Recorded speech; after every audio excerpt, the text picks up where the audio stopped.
Bonjour chers téléspectateurs et merci de faire confiance à votre télévision panafricaine. Vous comme nous, vous le savez, lorsque cette heure a sonné, c'est le sport qui prend le pouvoir. Nous sommes là, une fois de plus, c'est votre programme H-Foot qui démarre dans cette édition de H-Foot sans plus tarder.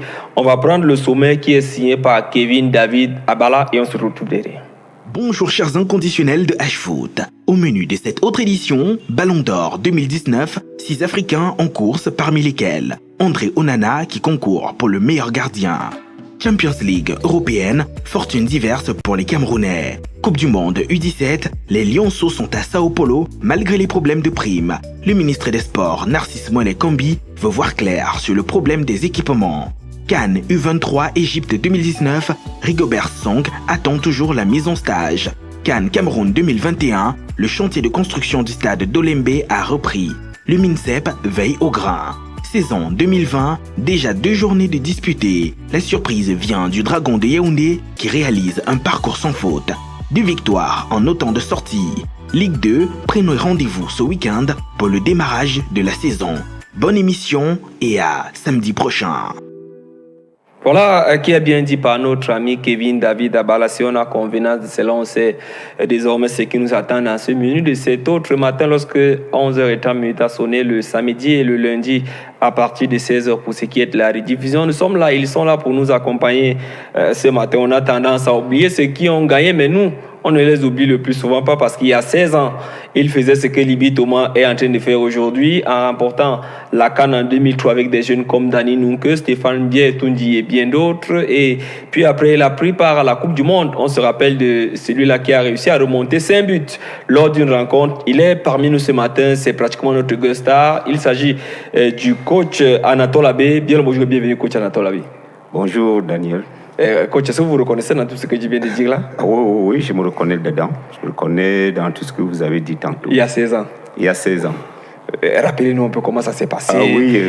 À partant de la CAN jusqu'à la Coupe du Monde. Parce qu'on va longtemps parler dans cette édition en parlant de Libi Thomas qui est pratiquement sur vos traces. Oui, il y a 16 ans, lorsque j'allais en Bambané jouer la Coupe d'Afrique des Nations, on ne vendait pas cher la peau, comme lorsque le petit frère est parti en Tanzanie. On ne savait pas qu'on pouvait ramener la coupe. Et nous sommes partis, nous avons joué. Déjà que nous avons commencé par une défaite contre le Nigeria 1-0. Et nous sommes revenus dans la compétition. Nous avons été qualifiés demi-finale. Nous avons rencontré l'Égypte, que nous avons éliminé sur le score de 2-1. Et puis nous avons joué la finale contre l'équipe sierra-léonaise. Nous avons gagné 1-0 aux prolongations. C'était la CAN à Mbambané. Et puis après, il y avait l'aventure de la Coupe du Monde. Après, c'était la Coupe du Monde en Finlande, à Tampere précisément. Parlez-nous un peu de la compétition là, parce que ça a marqué beaucoup des esprits. Oui, on se rappelle de ce match où, avec un Serge Ngal, des grands jours, on est mené et on a réussi à remonter 5 buts, mais ça se faisait déjà. Oui, et surtout que Serge Ngal était malade, parce que beaucoup de gens n'ont pas eu ces détails. Vous voyez, nous avons commencé la compétition tout feu, tout flamme, parce que là, le premier match contre le Brésil, c'était un très bon match, un match de bonne facture, de haut niveau. Nous avons terminé le match à 9, mais malgré cette infériorité numérique, nous avons pu tenir la dragée haute, ce qui fait qu'à un moment donné, les Brésiliens avaient pratiquement peur de nous. Le deuxième match contre le Yémen, c'était un match qui était largement à notre portée, mais nous avons joué de malchance parce que le Yémen égalise à la dernière minute. La dernière minute, une erreur de mon défenseur Bondoua, qui savait que Adjaba Sissi, sachant que le match était déjà fini, il a voulu faire, c'est-à-dire qu'un petit jeu c'était la jeunesse. Et le gars a récupéré le ballon devant le but. Ça paye cash. Voilà comment nous faisons mauvais nul qui nous met vraiment aux abois. Et alors nous devons rencontrer le Portugal, le dernier match, et les Portugais qui nous mènent 5-0, 4-0 à la mi-temps. Lorsque nous commençons la deuxième mi-temps, ils marquent le 5e but. Mais alors, ça commençait déjà à jouer bien puisque Serge Ngal était rentré. Vous voyez, la première mi-temps, Serge Ngal n'a pas joué puisqu'il était malade. On a dû forcer pour qu'il joue. Et quelques 20 minutes après, l'avalanche des buts a commencé. Et c'est Ndiaye Etundi qui marque le dernier but sur le coup franc indirect.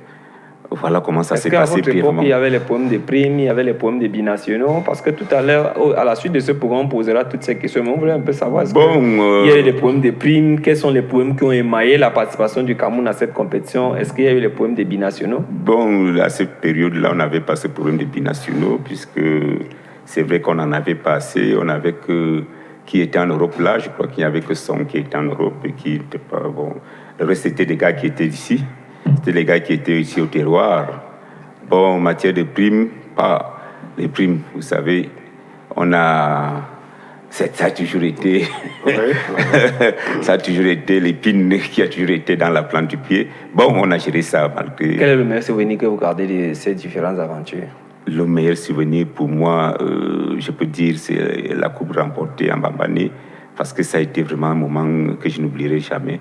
Vous voyez, on ne prend pas cher la peau. Et curieusement, vous remportez la coupe pendant que les gens savaient on était des faire-valoir. Et après, contre la demi-finale, contre l'Égypte, les gens avaient peur. Pourtant, ça a été le match le plus facile, puisqu'on avait déjà rencontré l'Égypte à un tournoi en Égypte. Donc, on connaissait déjà comment l'équipe égyptienne évoluait. Ça a été même le match le plus facile. Mais alors, vous voyez, le soir du 8 juin, on brandit le trophée. Et il y a eu un accueil inoubliable au Cameroun. C'est surtout ça qui m'a marqué, cet accueil-là. Parce que, vous voyez, nous gagnons la Coupe d'Afrique, nous sommes comme dans un rêve. On ne savait même pas qu'on nous attendait au Cameroun. Mais est-ce qu'après, du côté de la fédération, quelque part, on nous appelle souvent pour vous poser des questions, comment vous avez fait pour gagner? Parce que chez nous, rapidement, lorsqu'on a perdu, on ne se pose pas les bonnes questions encore, on ne va pas chercher. Bon, ceux qui ont gagné, pour qu'ils nous donnent un peu le secret, on se rappelle des gens pour la Congo qui étaient déjà ici. Vous voyez, au Cameroun, dès qu'on a fini de gagner, bon, c'est parti. On nomme quelqu'un d'autre et puis ça devient des petits conflits. Est-ce qu'on va appeler Anatole Abbé? Est-ce qu'il ne va pas faire des problèmes de sorcellerie, des gris-gris? Mais alors, Libi Thomas m'a abordé. Libi Thomas, on a causé, on discute généralement de temps en temps. Donc, avec lui, il n'y a pas de problème. De temps en temps, il m'appelle. De temps en temps. Donc, le moins, il a compris que vous avez la solution. Non, il m'a toujours appelé. Non, il m'a toujours appelé ça, honnêtement. Avant qu'il n'aille à la CAN, on se rencontrait au centre technique, on discutait de temps en temps, à bâton rompu. Bon, je ne vais pas aller vers... Si les gens... Si vous ne m'avez pas invité, je ne serais pas venu. Voilà qui est bien dit. Mais coach, à un moment, vous étiez directeur... La saison dernière, vous étiez directeur technique de AS Fortuna. Vous êtes encore? Bon, j'étais directeur technique de AS Fortuna. Pour le moment, je m'accorde un petit temps de réflexion. Et je verrai la suite. Je ne peux pas vous dire que je ne suis plus à Fortuna ou bien je suis à Fortuna. Installez-vous confortablement, coach Anatole Abbé. Surtout, beaucoup de courage pour cette aventure. Vous nous parlerez tout à l'heure, tout au long de ce programme. On parlera des Lions U17, la question des équipements qui se règlent peu à peu par la fédération, la question des primes qui se posent de ce côté. Ils sont au Brésil. Ils rentrent en scène tout à l'heure, bien qu'on n'aura pas les moindres. Il y aura l'Argentine sur notre passage et l'Espagne, sans oublier le troisième adversaire de ce côté. Lui nous rejoint. Il entre en scène tout à l'heure. Ce sera dans le cadre de cette première journée face à la formation de ASFAB. Encore hier appelé AS Etomeki. À l'occasion de la dernière assemblée générale, le club a muté. C'est redevenu Faux Vazu Elite, si je m'en abuse. Il va nous le rassurer, le coach Monté nous fait l'amitié ce matin. Joseph Monté, bien le bonjour et bienvenue. Merci, bonjour fils, bonjour à tous vos téléspectateurs. Et à vos auditeurs, si vous en avez. Les téléspectateurs, oui, on sait que vous êtes habitués de côté les doigts là, on sait que donc, on vous apercevait toujours sur le petit écran du côté des Kinox, c'est eux qui sont un peu doublés. Nous, on est en train de travailler sur ce projet Radio, ça ne tardera pas, mais pour le moment, on reste sur Humanitarian TV qu'on peut suivre un peu partout. Voilà, c'est un plaisir pour moi d'être chez vous. C'est la première fois que je viens dans votre joli studio. Je suis quelqu'un de Douala, mais pour le moment, je travaille à Yaoundé et je suis très à l'aise à Yaoundé. Et je suis ici chez moi aussi. Partout au Cameroun, je me retrouve, je suis chez moi. Et je suis à la tête de Fauve Azur. Et toi, mais qui est devenu Fauve Azur, parce qu'il y a eu bien évidemment un rapprochement entre l'ancien Lion, Jean de Macoun, et le président Nia Kamanjo Bernard. Il y a eu une opération judiciaire. En économie, on parle de cession et acquisition. Voilà, donc voilà, aujourd'hui, c'est Etoile qui est devenu Fauve Azur Élite, même si dans les documents, lors des programmations, on n'a pas encore changé, mais déjà du point de vue juridique, même du point de vue statutaire par rapport à la dernière réunion à la FECAFOOT là, Assemblée générale, à l'Assemblée générale la semaine dernière. Voilà, c'est passé de Etoile qui à Fauve Azur. Je crois que nous nous préparons assez tranquillement pour le premier match qui va se jouer samedi en Bankomo contre FAP. On entend parler de cette compétition, on parle plutôt de votre formation. On peut avoir l'antenne de l'autre côté. Cette Assemblée générale, 66 millions de budget cantonné. L'Assemblée générale a eu lieu au bureau de Fauve Azur ici à Yaoundé. Au siège de Fauve Azur, oui. Autant pour moi au quartier Bassos, ici, quartier chic. De Yaoundé, on a aperçu Jean de Macoun, on a aperçu Jolive Boule qui était assis là où vous êtes assis la semaine dernière. Aujourd'hui, on va dire, tout est allé en harmonie ils vous ont donné l'onction pour devoir tenir la route pour ce championnat d'élite. Bon, ben, c'était une opération, comment je peux dire, juridique. Ça s'est bien passé administrativement, selon ce que le président m'a dit. Moi, je m'occupe beaucoup plus du volet technique, mais il me semble que tout est rentré dans l'ordre. Il y a encore peut-être une dernière échéance qui devait se passer. Et je crois que le président, à chaque fois, me disait que ça va se faire. Il est en train de disposer des moyens pour le faire. Et d'ici là, tout est bien. On va jouer avec le nom de Fauve Azur Élite. Ce ne sera plus Etoile Meki. Mais ça n'enlève rien à ce que les habitants d'Etoile Meki se reconnaissent toujours dans cette équipe-là. C'est leur équipe. Il y a des joueurs qui évoluent, qui sont encore habitants d'Etoile Meki. Le sergent lui-même est resté comme conseiller à vie du président Nia, donc avec toute son expérience, ancien professionnel et tout, il a beaucoup de choses à apporter. Il n'a pas encore annoncé sa carrière internationale, comme quelqu'un. La fin, il n'a pas encore arrêté sa carrière. Donc je serais très heureux de lui donner une licence. Je suis sûr que si le sergent vient avec nous, même si c'est pour un match, en un mois, ça va faire venir beaucoup de gens au stade. Est-ce que vous en avez déjà parlé? Je n'ai pas eu vraiment l'occasion de lui en parler, mais ça me trotte dans la tête. Je sais que c'est quelqu'un de très ouvert. Je le vois régulièrement au niveau de Mimoman lorsqu'il fait son 2-0. Voilà. Donc, je le vois régulièrement quand je passe. C'est quelqu'un qui est très simple dans les échanges. Et je n'hésiterai pas de lui dire Vieux Lion, viens jouer pour moi. Ne serait-ce que pour 15 minutes, tu peux faire venir au moins 2-3 000 personnes au stade, comme par le passé, Pagal l'a fait à Tico. Et Womelem l'a fait également à Canon et je crois aussi à UMS. Donc, en attendant que peut-être son agent lui trouve un point de chute quelque part en Orient, il peut peut-être venir faire 15 ou 20 minutes avec nous. Moi, ça me plairait bien d'avoir la chance d'entraîner un joueur de ce niveau-là. C'est cet acabit, Champions League, Olympique Lyonnais, Olympiakos Le Pirée. Il a joué en Première Ligue anglaise et un peu de partout.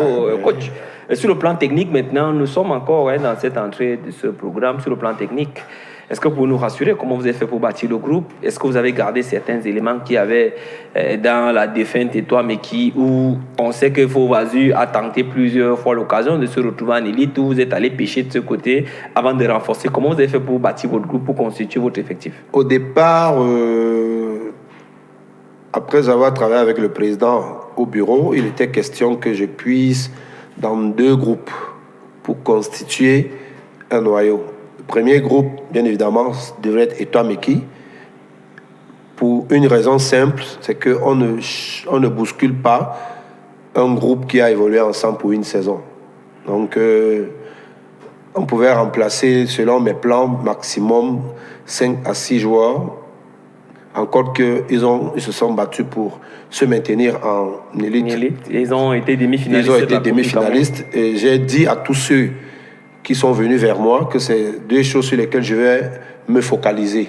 Quelle que soit la situation un peu tragique, un peu difficile qu'ils ont vécue durant la saison sur le plan financier, au moins sportivement, ils ont fini bien. Ils se sont maintenus, ils ont fait une demi-finale. On ne peut pas cracher dessus. Il faut prendre ça en compte. Je leur ai dit, j'ai dit ça aux joueurs qui sont venus vers moi. Et le deuxième groupe sur lequel je devais me focaliser, c'était le groupe de Faux Vasure. Évidemment, qui venait de manquer les barrages. Ils ont échoué au barrage. On a échoué au barrage parce que j'étais dans le staff, même si je n'avais pas un rôle direct. Mais je prends ça aussi sur moi parce que j'ai donné aussi mes conseils à Casimir, aux joueurs et tout. Si ça n'a pas marché, c'est nous tous. Donc, je ne peux pas faire porter la casquette. Hein. C'est normal, c'est la vertu du sport. C'est ce que nous, les sportifs, on a appris. Les sportifs ont cet avantage-là qu'il faut être humble. Ne pas minimiser son adversaire au point où vous croyez que vous avez déjà gagné sans avoir joué. Donc, je devais puiser dans le noyau de Toi Meki et dans le noyau de Faux Vasure. Malheureusement, pour des petits problèmes au départ par rapport à la... Comment vous avez appelé ça tout à l'heure, un terme juridique là? À la cession et acquisition. La cession, oui. Il y a eu des incompréhensions et tout ça, ce qui fait que le groupe des joueurs de Toi Meki n'est pas venu. Ils ne sont pas venus vers nous. Tous ces joueurs ne sont pas venus vers nous. D'autres ils se sont cherchés ailleurs, d'autres sont à Dragon et tout ça. Je me suis battu à obtenir la liste des 18 qui ont terminé la saison. Et j'ai cherché à avoir le 11 entrant. Et j'ai échangé également avec le coach Ngoumou, qui était avec eux, je crois, jusqu'en demi-finale. Là. Qui était avec eux durant la fin de saison, la deuxième partie. Donc j'avais une idée un peu superficielle de l'équipe. Mais j'attendais voir les joueurs sur le terrain. Il y a quand même quelques-uns qui sont venus, mais quand je les ai regardés sur le terrain, ce n'étaient pas les premiers couteaux. Ils n'étaient pas plus bons que certains. Ce que vous aviez déjà sur Voilà, donc je leur ai dit, vous n'allez plus faire des tests, mais il faut que je me rassure si vous n'avez pas de bobo, vous n'êtes pas blessé et tout ça. Déjà, je capitalise votre performance de la dernière saison, le maintien et la demi-finale. Vraiment, je prends ça en considération. Mais sauf que le footballeur, c'est sur le terrain. Ils m'ont donné l'impression à un moment donné qu'ils voulaient d'abord être reçus au bureau avant de venir sur le stade. J'en ai parlé à mon président, il a instruit le DS. Malheureusement, on a pu mettre la main sur personne. Donc ceux qui sont venus étaient moins bons, je ne les ai pas retenus. Alors j'ai fait comment? Je me suis consacré sur le groupe de Faux Vasure. J'ai pris un bon nombre de joueurs là-bas. Et j'ai également ciblé quelques-uns à qui j'ai fait appel. Vous êtes quand même un entraîneur d'élite. Tombé, Fabrice Ngomé est venu des avions. Kong Abaye est venu de Tonnerre. Dika est venu du Congo. Donc associé à quelques-uns tels que Mandiem et tout ça. Néo, Meya Pia de Faux Vasure. On a constitué un groupe. Actuellement, on a fait une préparation assez intéressante. Maintenant, on va être rassuré davantage si la préparation a été bonne lors de notre premier match face à FAP. Face à FAP, ce sera tout à l'heure au stade de l'excellence de la CAF Okwa Maria par Mbanko, mon coach Anatole Abbé. On va parler toujours d'une équipe, un monsieur comme Nyaka Mendiou Norbert, qui en est le président de Faux Vasure. Il est venu avec beaucoup d'idées, beaucoup d'intentions dans le foot et aujourd'hui, il est en train de le démontrer à travers ces différentes structures qu'il encadre. Oui, c'est le souhait de tous les Camerounais. Les Camerounais ne veulent pas voir le football camerounais tomber. C'est des gens pareils dont nous avons besoin, des gens qui se soucient d'abord de la jeunesse qui doit évoluer et de la structure de l'honneur du Cameroun. Vous voyez, il a pu récupérer Toi Meki, peut-être, je ne sais pas pourquoi, Toi Meki a cessé de fonctionner. Bon, moi, je crois que je crois que lorsque le président Nia récupère cette équipe, c'est parce que le président Nia a des ambitions. Il a un projet qu'il veut mener jusqu'à son terme. Et c'est ce que nous souhaitons, c'est ce que nous voulons voir des présidents de club. Voilà, qui est bien dit coach Anatole Abbé. On va avancer, on va parler un peu de la performance de quelques Camerounais. Et la bonne nouvelle est venue de la Finlande en fin de semaine dernière avec ces jeunes, Luc Landry, Tabimanga, Tuko, Ariel, qui sont champions de la Finlande avec leurs différents clubs. Le temps pour la régie de nous présenter ces derniers. Luc Landry, Tabimanga avec son trophée qu'il présentait gentiment à ce côté. Un mot pour des Camerounais comme ceux-là qui vivent du côté de l'étranger. Luc qui est parti de APGS de foot, Tuko, Ariel qui a évolué longtemps à Achille de Sable avant de retrouver l'étranger. Oui, on est très content pour eux. Ce sont des compatriotes qui nous représentent valablement. Vous allez vous rendre compte que très souvent, ils jouent avec des petits des bandeaux verts ou jaunes, ainsi de suite. C'est un message qu'ils envoient aux compatriotes. Quand ils jouent, nous on regarde, le cœur bat, même si on ne les connaît pas particulièrement, mais on est toujours heureux de savoir qu'un Camerounais joue quelque part. Il représente déjà la nation, mais il représente aussi notre football, puisqu'il a été formé ici par certains collègues qui ont intervenu sur lui lorsqu'il avait 12 ans. Voilà. Donc tout ça, ça met en valeur aussi le football camerounais. Même si le championnat finlandais n'est pas un top championnat en Europe, mais c'est déjà quelque chose de gagné. Un champion reste un champion, même s'il joue dans un championnat des handicapés, ce n'est pas facile de finir devant tout le monde. Donc quand vous êtes dans un championnat où il y a 15 ou 20 personnes, vous finissez devant. Vous êtes dans un tournoi de 8 ou de 6, vous finissez devant, il ne faut pas cracher dessus. Donc moi, je suis très content pour ce qu'ils sont en train de faire. Maintenant que la direction technique nationale s'arrange à remobiliser tous ces gars-là et mettre à disposition des sélections de leur catégorie. Voilà, qui est bien dit. Vous êtes du même avis, coach? Oui, je suis du même avis, puisque c'est le véritable problème que nous avons dans le football camerounais. Nous avons des jeunes qui partent, qui jouent, et qui ont la nostalgie du pays, qui nous représentent valablement, mais parfois qui disparaissent sans bien même qu'on ait l'occasion de les voir à l'œuvre. Donc moi, je suis du même avis. C'est un message que nous portons vers la direction technique nationale qui doit remobiliser ces enfants et les présenter aux différentes catégories concernées. Surtout penser que ces catégories, la plupart sont interpellées pour le moment. Il y a le CHAN qui approche, il y a la CAN du 23 en Égypte, il y a les Lions U17. Ils sont un peu partout. Comme vous le disiez tantôt, on va parler actuellement de Ballon d'Or. La nouvelle est tombée lundi dernier. Et sur la liste des 30 nominés, on retrouve 6 Africains, à savoir Sadio Mané, Momo Mohamed Salah, sans oublier des messieurs comme André Onana, qui est nominé parmi les 10 meilleurs gardiens du monde. Et coach, comment avez-vous accueilli cette nomination d'un joueur comme André Onana à ce niveau, parmi les 10 meilleurs gardiens du monde? Non, je ne suis pas surpris. Je ne suis pas surpris de sa nomination.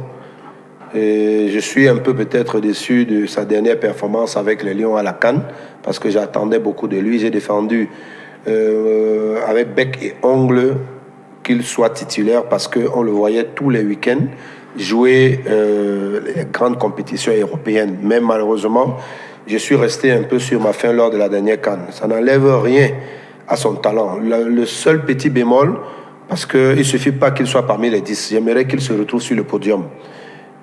Quand vous regardez les statistiques d'André Onana, vraiment, et vous regardez son talent, il mérite d'être sur le podium. Ce qui peut un peu jeter l'anathème sur le fait qu'il se retrouve peut-être sur le podium, c'est deux choses. Sa dernière performance à la CAN et le fait qu'il n'est pas dans un grand club. Ajax, c'est une école de référence de formation, même s'ils ont gagné quelques Champions League, mais Ajax n'a pas le niveau de Inter de Milan, de Chelsea et tout, parce que Ajax ne peut pas sortir 80 millions pour recruter un joueur. Ils vont toujours prendre les jeunes joueurs dans les centres de formation, ils puisent dans leur propre escarcelle pour mettre en vitrine. La preuve, vous avez vu sur l'effectif qui a fait bonne prestation la saison dernière, il y a presque 5 à 6 qui sont partis. Donc c'est une équipe qui est dans un projet de développement, formation et placement pour enflouer leur caisse. Par contre, le Real Madrid n'est pas là pour former, ils sont là pour recruter. Donc, quand vous n'êtes pas dans un grand club, tout ça aussi joue. Tout ça aussi joue. Si André Onana était au Real de Madrid, si André Onana était à Manchester, s'il était au FC Barcelone... Est-ce que l'heure a sonné pour lui de grandir? L'heure a sonné pour lui. L'heure a sonné pour lui. Il ne va pas attendre avoir 30 ans pour aller au Real Madrid ou à je ne sais pas quoi. De Real est arrivé à Manchester à quel âge? Il est peut-être à 7 ans ou 9 ans au club. Il a encore empilé l'autre jour, peut-être pour 2 ou 3 ans. Donc moi, je crois qu'il est temps. On a été annoncé à Manchester United. Il y a même déjà FC Barcelone aussi. Mais moi, j'ai été d'accord qu'il n'aille pas au FC Barcelone parce qu'il est parti du FC, la réserve du FC Barcelone. On n'a jamais cru en lui. Il est parti de là pour Ajax. Ajax l'a mis en vitrine. Pour moi, il était judicieux pour lui d'aller peut-être à Tottenham, peut-être à Manchester United, ce serait l'idéal. Mais aller à Barcelone, pour moi, je crois que ceux qui ont été... Ouais, je crois qu'aller à Barcelone n'était pas bien pour lui. Voilà. Vous avez vu, quand nous regardons notre phénomène Eto'o, même a refusé d'aller au Real de Madrid, qui n'avait pas trop misé sur lui. Eto'o s'est retrouvé à Majorque, et de Majorque... Il a explosé. Et lorsqu'il explose, ce n'était plus pour Barcelone. Le Real a fait des yeux doux, mais malgré les yeux doux du Real, il a préféré aller et il n'hésitait pas de battre battre le Real à chaque fois qu'il est rencontré. Moi, je crois qu'il n'est pas,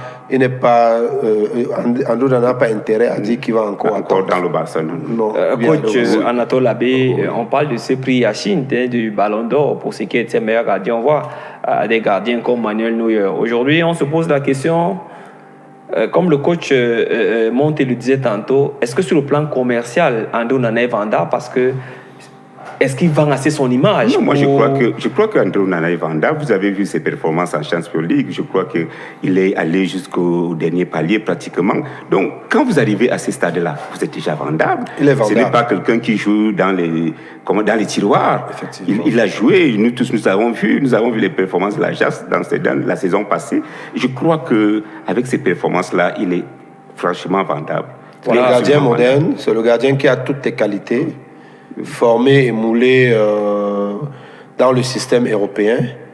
Mais je suis un peu gêné du fait qu'il soit en train de se démarquer beaucoup plus comme un gardien européen. Parce que quand il arrive en Afrique, c'est différent. Aujourd'hui, on est amené à conclure que Fabrice Ondoa est le gardien des Lions. Si on joue les matchs en Europe, on peut mettre Andrew Onana. Mais si on joue les matchs en Afrique, je vous le dis parce que quand vous regardez la CAN qu'on gagne au Gabon, ce match Cameroun-Gabon se rappelle encore. Voilà le match Cameroun-Gabon, le match Cameroun-Ghana, Cameroun-Sénégal. Fabrice Ondoa est monsieur 60 voire 70%. Et je vous dis encore que je suis parmi ceux qui défendaient bec et ongle que c'est Andrew Onana qui jouait parce que en tant qu'entraîneur, je ne comprenais pas comment est-ce que quelqu'un qui joue tous les week-ends soit remplaçant de quelqu'un qui ne joue pas. Mais après les événements de la CAN, j'ai compris que le match face au Nigeria... Et même le dernier match Cameroun-Algérie. Le match face au Nigeria surtout. Si Fabrice Ondoa était là, il y a au moins 2 buts qui devraient enrayer. Ça, je suis convaincu. Il n'y a pas de magie parce que nous l'avons vu enlever 3 tirs, 4 tirs sur la ligne des buts. Et quand il se relève, il harangue toute sa défense. Donc, Andrew Onana me donne l'impression d'être un peu le style Joseph Bel-Antoine et Fabrice Ondoa, le style Thomas Nkono. Donc, sincèrement, par rapport à son image, c'est un enfant qui mérite jouer dans n'importe quel grand club au monde. Il a une bonne image, il est vendable. Et on ne dise pas que c'est parce qu'il est black. Il mérite un gros contrat. On ne doit pas le prendre au rabais. Il a le niveau. Aujourd'hui, il est plus performant que Thibaut Courtois. Aujourd'hui, il est plus performant que Ter Stegen, plus performant que Neuer. Donc si le Bayern, le Barça dans la moindre mesure, parce que je ne souhaite pas qu'il reparte là-bas, le Real Madrid...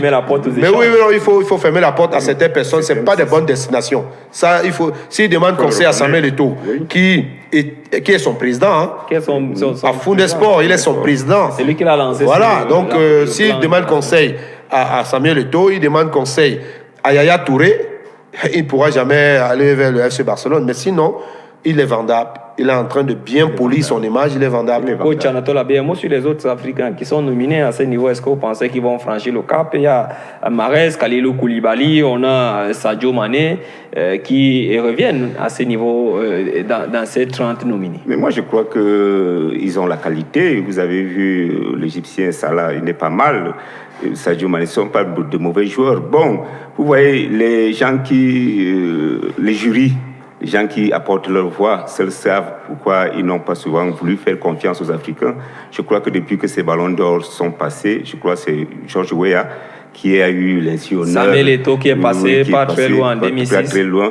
Mais vous constatez que, comme il a dit tantôt, parfois on a l'impression que c'est la peau noire qui ne favorise pas nos frères africains. Pourtant, lorsque nous voyons les matchs les week-ends, nous constatons qu'ils n'ont rien à envier aux autres. Donc moi je pense que c'est des garçons qui peuvent être au dernier palier. On note l'absence, par exemple, chez les dames, d'une fille comme Shunjo Adjara. On attendait peut-être Shunjo Adjara dans une liste comme celle-là. Après ce qu'elle a fait à la dernière Coupe du Monde, été nominée comme l'un des meilleurs buts, avec ce qu'elle a en train de faire ces derniers temps avec les Lions indomptables du Cameroun. Ça veut dire que les choix sont biaisés. Et c'est le moment de fustiger. C'est le lieu de fustiger ces nominés-là. Shoot Adjara, on ne peut pas parler football dans le monde. Féminin dans le monde, vu les derniers événements, vu sa performance, on ne peut pas avoir le deuxième meilleur but d'une Coupe du Monde. Et quand vous regardez même l'image de celle qui a le meilleur but de la Coupe du Monde, Cristiano du Brésil, son but n'est pas meilleur que celui de Chouta Diarra. Je le dis pourquoi? Parce que j'ai vu les images et j'ai revu les images. Le but de la Brésilienne, qui est le meilleur but de la Coupe du Monde, c'est un centre et elle jaillit, elle dévie de la tête. Mais quand vous regardez le but, c'est un ballon bien construit. Un ballon construit avec un sang-froid et une maîtrise. Et surtout, le plus important, oui, coach, le plus important dans le but de Chouta Diarra, c'est l'instant où elle marque le but. C'est l'instant où vous vous souvenez bien de ce match. Décisif qui qualifie directement. Effectivement, donc ce but pèse beaucoup par rapport. Donc ça devrait en principe amener ceux qui font les nominés de comprendre qu'en analysant un but comme celui de Chouta Diarra, il n'y a pas de raison qu'elle ne soit pas parmi les nominés des meilleures joueuses du monde. Si on veut parler en Afrique, ne serait-ce qu'en Afrique aujourd'hui, Chouta Diarra, elle est assise sur le toit du football africain par rapport au football féminin. Donc ça veut dire qu'on a pas tenu compte. Même du côté de la Norvège, voilà, elle ne fait pas 2 matchs sans marquer. Elle ne fait pas 2 matchs sans marquer. C'est pas honnête. Maintenant, pour revenir aux hommes, je veux dire quoi? Les 3 meilleurs joueurs du monde actuellement sont connus. Aubameyang? Non, c'est Sadio Mané, Mohamed Salah et Kylian Mbappé. C'est les 3 meilleurs joueurs et ils sont africains. Les 3 meilleurs joueurs du monde. S'il faut attendre que Cristiano Ronaldo et Lionel Messi prennent une chaise roulante avant de commencer à penser aux autres pour le ballon d'or, c'est pas honnête. En toute vérité, regardez un peu. En Première Ligue, par exemple, ils ont été les meilleurs buteurs. Ils éclaboussent de Liverpool a gagné la Super Coupe, a gagné la Regardez même la dernière entrée. Sadio Mané a disputé la finale de la CAN face à l'Algérie. La dernière entrée de Mbappé. Voilà. La dernière entrée de Mbappé. Il a triplé. Vous avez vu? Il a battu. Il est rentré et puis. Il a battu des records en 15 minutes. Quelqu'un qui sort du banc de touche. Qui sort de 6 matchs d'absence avec le Paris Saint-Germain et 4 matchs avec l'équipe de France. Qui sort de blessure, il arrive et il éclabousse de son talent. Je suis convaincu que si ça avait été Cristiano, si ça avait été Messi, ça serait autre chose. Les 3 meilleurs joueurs du monde, à l'heure où je vous parle, compte tenu du niveau de performance, compte tenu de leur jeunesse, c'est Sadio Mané, c'est Mohamed Salah et c'est Kylian Mbappé. Ça, il n'y a rien à dire. Je suis convaincu. Si revenait même au niveau de Chouta Diarra, si ce serait l'Argentin Messi qui marquait ses buts. Non, on allait faire, ça allait être le but qui allait marquer, tout le monde qui allait en parler. Effectivement. Pourtant, la jeune fille, elle a fait quelque chose de sensationnel. Sinon, on se pose des questions. Comment on fait ces critères? On voit des joueuses qui sont nominées là, mais on les cherche sur les chiquiers, on ne voit pas. On nous dit que c'est les sélectionneurs et les capitaines des équipes qui votent. Après, on dit quelques journalistes aussi donnent leur avis. Mais à l'arrivée, quand vous regardez profondément, c'est biaisé. C'est biaisé. Si on demande à Alain Diofa de donner le nom de sa meilleure joueuse, celui d'Adiara. Évidemment. Elle l'a encore sauvé l'autre jour au Congo. On était très mal au Congo. Moi, j'ai regardé le match sur la télévision nationale. On va dire son heure a sonné. Voilà, son heure a sonné et il faut que la CAF soit capable de constituer les lobbying au niveau de maintenant, ce genre d'instance. Par exemple, la CAF est contrôlée par Fatma Samoura. Mais Fatma Samoura, elle est africaine. Et en dehors du fait qu'elle soit africaine, la compétence n'a pas de tribu. La compétence ne doit pas avoir de race ni de couleur. Quand Chouta Diarra joue, vous ne pouvez pas imaginer que c'est une fille qui a commencé à jouer à Franck Roulisek. C'est une fille qui a commencé à Bonabéry à courir derrière un ballon. Mon petit neveu, le coach Montelacombe, a été l'un de ses premiers entraîneurs. À Montelacombe, oui, à Bonabéry. En 2015. Donc, quand vous la voyez jouer, vous avez l'impression qu'elle a été formée au FC Barcelone ou bien à Ajax.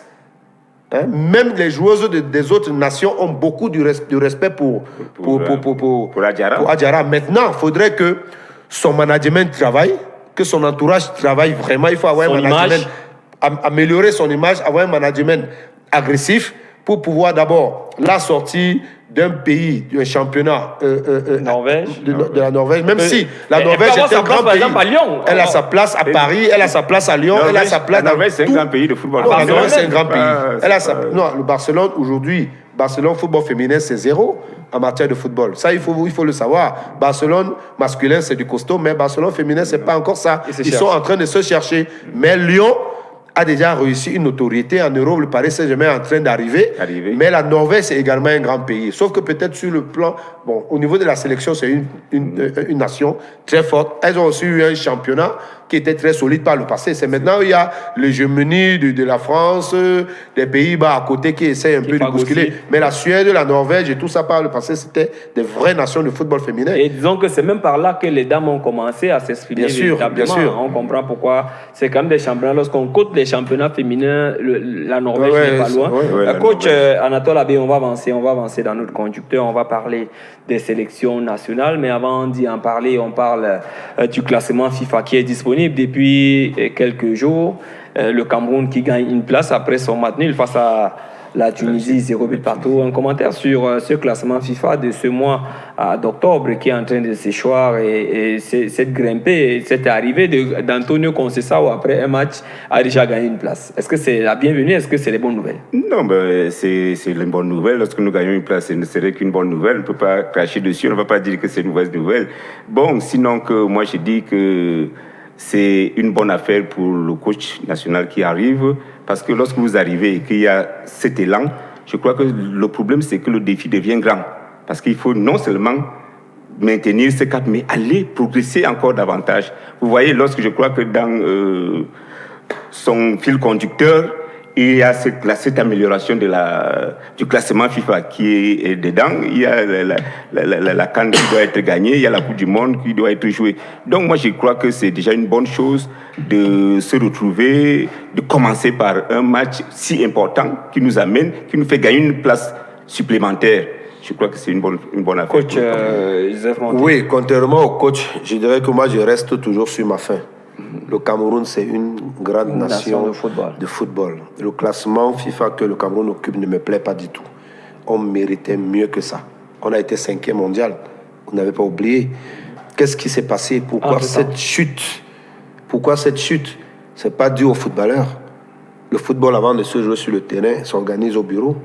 Le coach Anatole Abbé ici peut me dire pourquoi est-ce qu'il est en retrait? Quelqu'un qui a travaillé, un champion, qui sait comment on gagne. Pourquoi il est en retrait? Parce qu'on ne veut pas l'utiliser, on ne veut pas l'exploiter, on ne veut pas le valoriser. Peut-être que ce n'est pas son lobby qui est là, vous savez. Et on n'a pas besoin de lobbying. Je vous ai dit que si, là où vous êtes, d'organisation, de structuration. Si vous êtes peut-être la Sanaga Maritime, parce que quand j'entends votre nom, ça me donne l'impression de la Sanaga Maritime. Si vous voulez faire vos émissions seulement avec vos frères des Eka, de Macaque, de Edea, vous ne ferez jamais de bonnes émissions. Aujourd'hui, vous cherchez la personne qui peut animer votre émission. Effectivement. Donc moi, je suis en train de dire que les Lions doivent occuper un classement meilleur que celui que nous occupons. Et le dernier match? Le dernier match, moi, j'ai beaucoup plus observé l'équipe de la Tunisie. J'ai vu comment la Tunisie a imposé une façon de jouer au Cameroun. Elle a commencé, étant à domicile, par un précis médian. Ça m'a surpris qu'une équipe tunisienne à domicile ne nous met pas tout de suite sous pression. Alors, ça nous a permis de jouer tranquillement. Et en deuxième mi-temps, j'ai vu un autre visage. La Tunisie qui est passée très haut nous a mis sérieusement en difficulté et on a fini très mal. On a fini à genoux. Alors, je me pose bien la question. Si cette Tunisie commençait le rythme comme elle a terminé, le match comme elle avait terminé, où en serions-nous? Mais sinon, bonne entrée pour le coach, il n'a pas gagné, il n'a pas perdu. Le problème aussi, c'est que les équipes ont peur du Cameroun. Oui. D'emblée, on ne peut pas déjà se lancer. Voilà. Mais sur le plan du projet du jeu, quand même, on a vu les revenir avec ces 4-3-3. Non, pour moi, c'est il a proposé ces 4-3-3. Le projet de jeu, c'est trop tôt. Oui, il est vrai que le sélectionneur n'a pas trop de temps, mais c'est trop tôt de se prononcer. Il faut qu'on voie au moins 3, 4 matchs, 5 matchs. À partir de là, on espère qu'il ne nous fera pas le coup de Sirdorf. Parce que vraiment, j'étais courroucé quand je regardais la manière avec laquelle Sido faisait le turnover. Et j'ai surtout pas compris pourquoi notre meilleur joueur lors des 2 derniers matchs avec un trophée, n'a pas joué le 3e match contre le Nigeria qui était pour nous un adversaire dont le coach connaît un peu la témérité. Dans le match Cameroun-Nigeria, c'est 2 frères ennemis. Chacun veut gagner. Donc j'espère que le coach aura le temps de nous sélectionner les meilleurs et qu'on ne va pas vivre dans la tanière les déclarations comme ce qu'on a entendu de Olivier Boumal. On ne va pas vivre tout le tralala qu'on a entendu, que tel n'a pas joué parce qu'il n'a pas fait allégeance à tel et tout. Vraiment, on veut une équipe du Cameroun compétitive. Même si c'est 11 gars d'un même village qui mettent le vert ou jaune et ils nous donnent le rendement qu'on nous donne le rendement. Voilà qui est bien dit par le coach Monté. On va parler des bébés lions. Ils s'apprêtent à rentrer sur la scène face au Turkménistan, quelque chose. Déjà en espérant qu'on n'écorche pas le nom ou encore qu'on prononce comme cela se doit. Mais il y a cette polémique qui a enflé depuis quelque temps avant la publication de la liste. Il y a 6 binationaux qui sont arrivés, Etienne Eto'o, Daniel Fosso et bien d'autres. Finalement, il y a le décret de 2014 qui a empêché à l'entraîneur sélectionneur des Lions U23 de faire avec ces derniers. Marina Kogmina, notre consoeur, s'est planchée sur cette liste des 21 retenus par le sélectionneur des Lions, adjoint des Lions U17 du Cameroun, le Côte Libi Thomas. Écoutez, prenons ce reportage et on se retrouve derrière. La liste des U17 de Thomas Libi pour le mondial brésilien qui se tient du 26 octobre au 17 novembre continue à faire jaser avec la non-sélection de 6 binationaux. Aurel Tiki, Jordan Konango, Brian Dile Nongwe, Enzo Chato, Dani Barel Foto et Etienne Eto'o sont les malheureux professionnels qui ont été recalés. Pour cause, l'article 7 alinéa 3 du décret du chef de l'État du 26 septembre 2014 portant organisation et fonctionnement des sélections nationales qui fait de la sélection nationale de football des U17 et celle de U15 une affaire exclusive des joueurs évoluant dans le championnat local. Ça crée un petit peu de discrimination au niveau, n'est-ce pas, de ces jeunes-là. Parce que même si vous êtes en Europe, vous êtes Camerounais.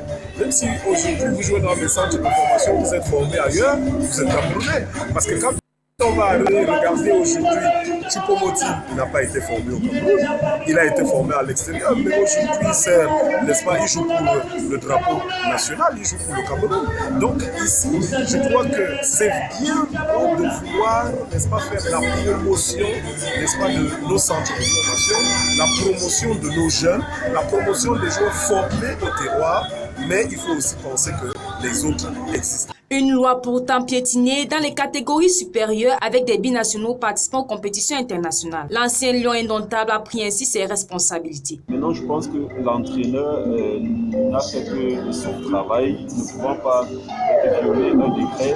Je crois qu'au niveau du ministère des Sports et de l'Éducation, on aurait pu prendre les diligences nécessaires pour permettre à l'entraîneur d'avoir avec lui 5 joueurs, dont certains, comme je l'ai dit, sont talentueux, qui peuvent beaucoup apporter au Cameroun. Mais vraiment, pour terminer là-dessus, je crois que c'est une grosse bête, parce qu'il me semble que certains d'entre eux, frustrés qu'ils sont, pourraient décider bien de ne plus jamais jouer pour l'équipe. C'est une lourde responsabilité que la Fédération camerounaise au football a refusé d'endosser. Car cela ne tient, le groupe qui va défier les grandes nations les jours prochains comporte 5 changements par rapport à l'effectif qui a remporté la Coupe d'Afrique en Tanzanie 2019. Voilà qui est bien dit par notre consoeur Marina Kogmina. Coach Anatole, on va commencer par vous parce que vous avez goûté cela, vous avez goûté les pressions, Libi Thomas. On a vu ce communiqué ou encore cette correspondance à l'endroit du président de la fédération, la réponse et puis la réplique du ministère des Sports et de l'Éducation physique. C'est là où on a compris que la bataille, dans l'ensemble, on interroge d'abord le décret. Est-ce que le décret, vous qui avez été là, est arrivé à point nommé ou simplement vous pensez aussi comme les autres qu'on pouvait donner la chance à ces 6 jeunes? Je ne peux pas dire que le décret est arrivé à point nommé, mais je dis que le décret est à respecter. Vous voyez, lorsqu'on prend un décret, on ne prend pas tout hasard. Vous avez vu, à un moment donné, c'était pratiquement une hémorragie de notre football camerounais, où les enfants allaient, à peine un enfant faisait 2 passes, qu'il partait. Et parfois, ils se retrouvaient dans la rue là-bas. Et par moments, ceux qui étaient ici n'avaient pas cette motivation, se disaient, bon, on va jouer, on est dans un centre de formation, qui nous regardera? Est-ce qu'on pourront aussi arriver là-bas? Donc moi, je ne vois même pas de polémique là-dessus.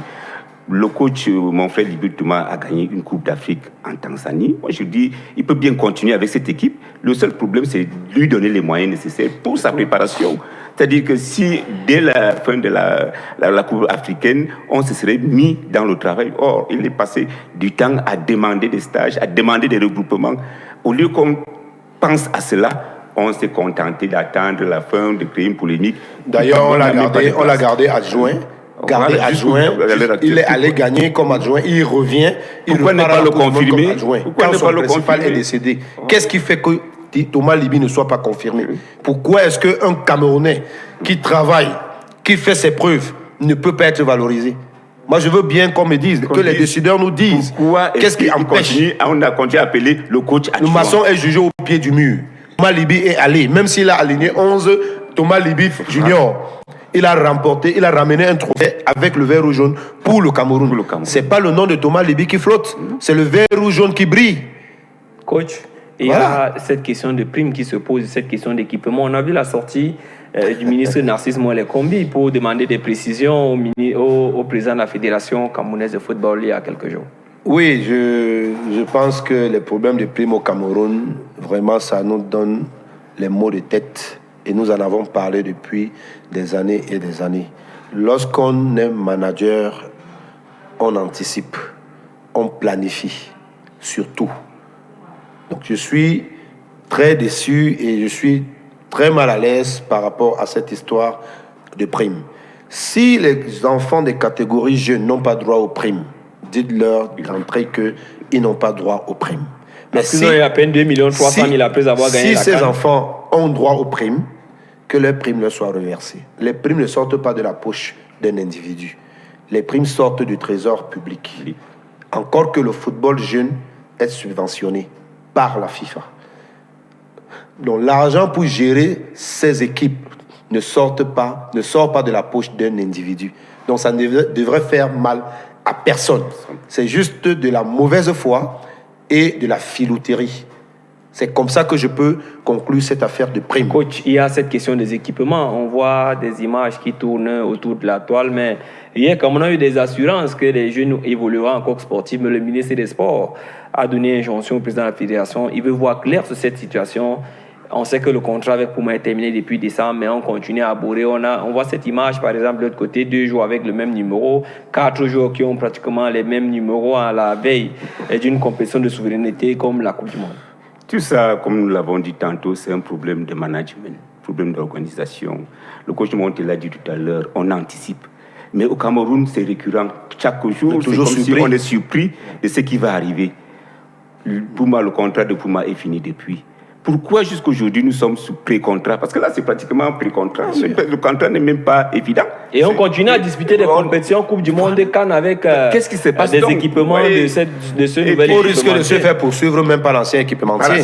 Parce que les raisons pour lesquelles Puma avait manifesté se retirer, ne plus renouveler le bail avec le Cameroun, c'est des multiples problèmes interminables de normalisation CCA, et tout TAS. ça, CCA par-ci, par-là, TAS. Ils ont estimé que ça portait un coup à leur image et ils ne sauraient continuer à coller leur image à une fédération qui est permanemment dans les juridictions et tout ça. Voilà une raison et c'était pas faux, c'était clair et fondé. Maintenant, c'est à nous, c'est au ministre à appeler les dirigeants de football camerounais et leur dire voilà, si avec Coq Sportif, avec Puma ce n'est pas possible, dites-moi qu'est-ce qu'il en est de Coq Sportif. Si avec Coq Sportif ce n'est pas clair, allons chercher autre chose. Cherchons autre chose.